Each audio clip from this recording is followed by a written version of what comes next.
Well, here it is, folks. It is happening. They want to lock you in this country. A new bill introduced this week would give Marco Rubio, the Secretary of State, the ability to revoke and deny passports to U.S. citizens. And for what?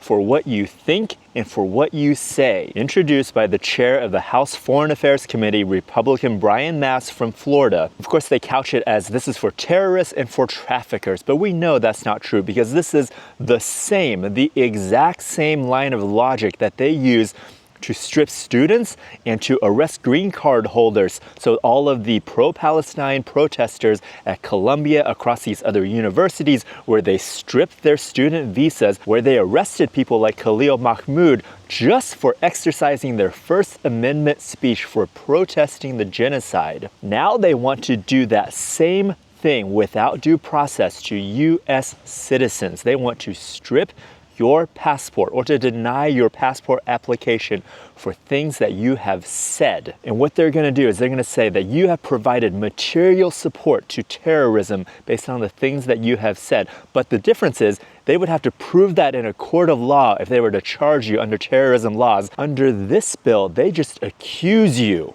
They accuse you of being a terrorist, of providing material support. They never have to prove anything. Then they just take away your passport. Because if you're actually a terrorist, they don't need to do this. They just charge you under the terrorism laws, you go to prison. Remember, my global entry was revoked in March, 2 weeks after I started speaking out against the regime. There's no due process there. And they want to do the same thing to just take away your ability to leave this country without any due process. They make an accusation, boom, no passport, you can't travel anymore. This is another canary in the coal mine. This is telling you get out now because they are locking down the borders. And if you can afford it, subscribe to my Substack. That allows me to show I have steady income, which will allow me to gain residency and eventually citizenship. Because on this trajectory, at some point, they're going to take away my passport. They're going to denaturalize me. It's only a matter of time. So I need to prepare myself for when those things happen.